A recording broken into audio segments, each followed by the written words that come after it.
الذي بنعمته تتم الصالحات. أشهد أن لا إله إلا الله وأشهد أن محمدا رسول الله.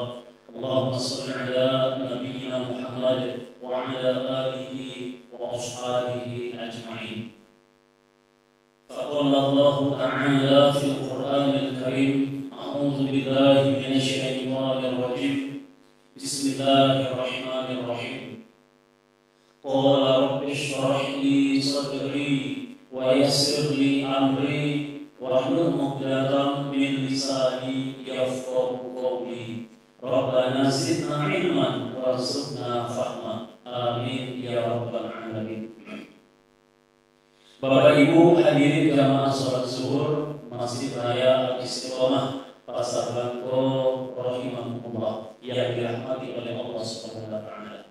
Kita bersyukur kepada Allah Subhanahu wa taala sampai hari ini kita masih diberikan oleh Allah nikmat-nikmat yang tak terhingga dan nikmat-nikmat yang tak pernah putus-putusnya. Maka mari kita bersyukuri nikmat Allah tersebut dengan mengakui bahwa semua nikmat tersebut hanya dari Allah.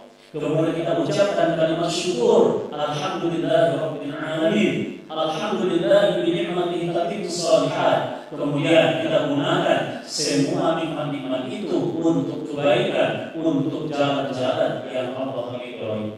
Selanjutnya Bapak Ibu kaum muslimin, kita mari mencontoh Rasulullah. Pertama, mengamalkan sunnah Nabi yang terbesar, mendirikan sholat wajib di masjid 5 waktu sehari semalam secara berjamaah. Kemudian banyak menyebut nama Rasulullah dengan bersolawat. Allahumma shalli ala nabiyyina Muhammad wa ala alihi wa ashabihi ajma'in. Kemudian salam spesial untuk Rasulullah. Assalamu alayka ya Rasulullah. Bapak Ibu hadirin jamaah sholat zuhur yang dirahmati oleh Allah. Pada kesempatan beruntung hari ini kita akan menyampaikan sebuah kisah yang sangat luar biasa. Sebagaimana kita tahu bersama, Allah menjelaskan Al-Quran surat Yusuf ayat 111, Allah berfirman, A'udzu billahi minasyaitonir rajim. Bismillahirrahmanirrahim. Laqad kana fi qasasihim ibratun liulil albab. Kata Allah, sungguh pada kisah-kisah mereka itu terdapat ibrah, pelajaran bagi orang-orang yang berpikir, bagi orang-orang yang berakal. Bapak Ibu hadirin jamaah sholat zuhur yang saya hormati, satu kisah yang sangat luar biasa, kisah seorang tabi'in yang bernama Fudail bin Iyad. Suatu ketika Fudail bin Iyad bertemu dengan seorang laki-laki dan dia bertanya kepada laki-laki tersebut, wahai sahabatku, saudaraku, berapa umurmu sekarang? Maka orang ini menjawab, umurku sudah 60 tahun. Apa jawaban dari Fudail bin Iyad? Masya Allah, kata beliau, berarti saudaraku, engkau sudah 60 tahun, sudah lebih dekat, sudah semakin dekat kepada Allah. Maksudnya 60 tahun sudah lebih dekat engkau akan meninggal dunia. Lalu Bapak Ibu kaum muslimin, orang ini menjawab ketika imam tadi mengatakan 60 tahun semakin dekat engkau akan berjumpa dengan Allah. Maka ia langsung menjawab dengan kalimat istirja, inna lillahi wa inna ilaihi raji'un. Bapak Ibu yang saya hormati, lalu kata Imam Fudail ini, wahai saudaraku, apakah maksud dari engkau mengucapkan inna lillahi? Maksudnya adalah sesungguhnya kita milik Allah dan kembali kepada Allah. Benar. Lalu apa tafsirnya?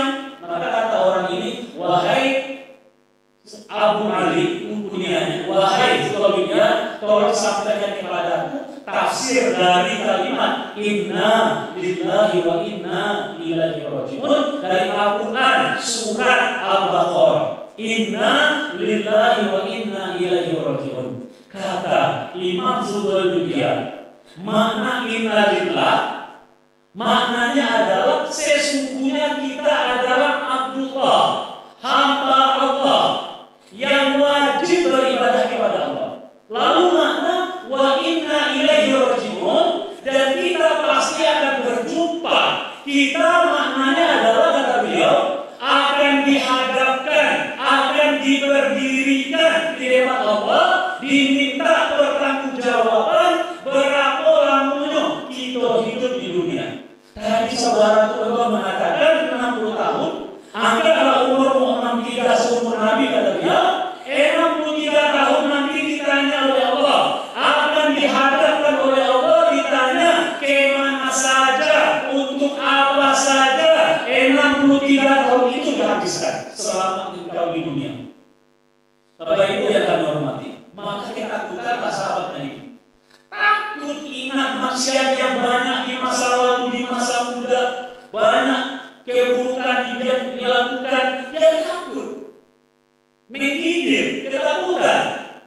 Karena dihadapkan di depan Allah, tidak ada satupun yang bisa tersembunyi. Lalu kata sahabatnya ini, wahai saudara, bagaimana solusinya? Sambil menangis. Bagaimana solusinya? Nanti aku dihadap di hadapan Allah, kata beliau, solusinya siapkan jawabannya sekarang. Karena nanti kita pasti ditanya di soal, maka sekarang selagi hidup siapkan jawabannya. Apa jawaban atau solusinya? Solusinya kata beliau, solusinya di sisa umur kita ini gampang. Solusi kata beliau gampang, yasir, gampang. Apa gampang itu kata beliau? Di sisa umur kita ini hanya berbuat ketaatan kepada Allah, hanya berbuat kebaikan saja, hanya berbuat yang baik-baik saja. Itu solusinya kata Fudail bin Iyad. Kita misalnya, seandainya Allah takdirkan 70 tahun kita mati, umur sekarang 65, 5 tahun ini kata beliau hanya berbuat baik saja, tidak menyakiti siapapun, hanya taat kepada Allah. Itu solusi kata Fudail bin Iyad. Karena beliau menyampaikan Nabi, baiklah hadisnya, siapa yang mengerjakan kebaikan di sisa umurnya, kata Nabi, Allah hapus, Allah ampuni semua dosa-dosanya yang berlalu dan dosa-dosa yang akan datang yang tertinggal dari umur tersebut.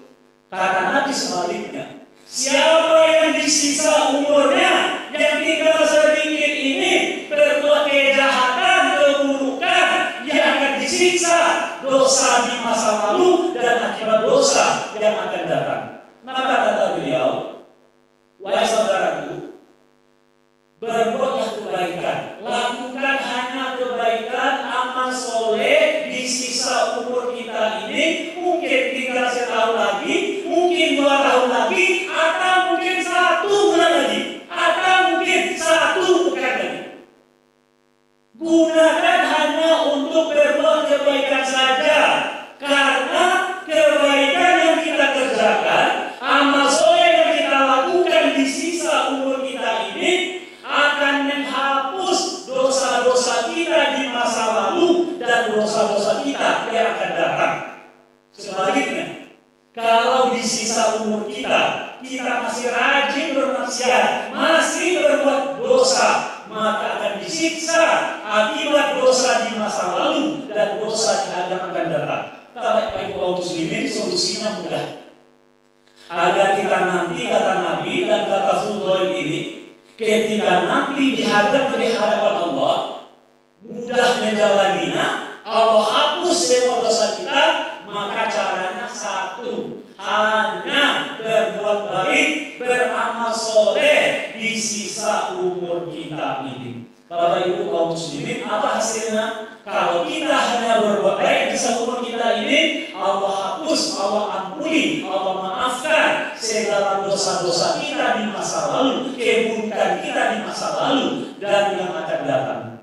Namun ingat, itu dengan Allah, dengan manusia tentu dengan bermaafan. Kalau ada harta-harta, kalau ada kepemilikan barang misalnya, tentu dikembalikan. Bapak Ibu pastikan, sebelum kita mati tidak ada lagi sangkut paut kita dengan seorang manusia pun. Apakah hutang, pinjam meminjam, atau pernah sakit oleh kita akibat mulut kita misalnya, cepat selesaikan, hutang dibayar, benda dikembalikan, minta kerelaan, akibat lidah cepat minta maaf karena dosa kepada manusia tidak Allah ampuni kalau belum meminta maaf dan kerelaan kepada manusia tersebut. Dosa kepada Allah gampang, cukup minta ampun, taubatan nasuha, Allah Maha Pengampun. Akan berat dosa kepada manusia, maka pastikan sebelum kita mati, pastikan tidak ada sangkut paut apapun dengan seorang manusia pun. Amin ya rabbal alamin. Semoga kita nanti meninggal dunia dalam keadaan husnul khotimah, tidak ada lagi sangkut paut apapun dengan manusia, dan kita meninggal dalam keadaan diridhoi oleh Allah Subhanahu wa taala. Banyak maaf, terima kasih. Assalamualaikum warahmatullahi wabarakatuh.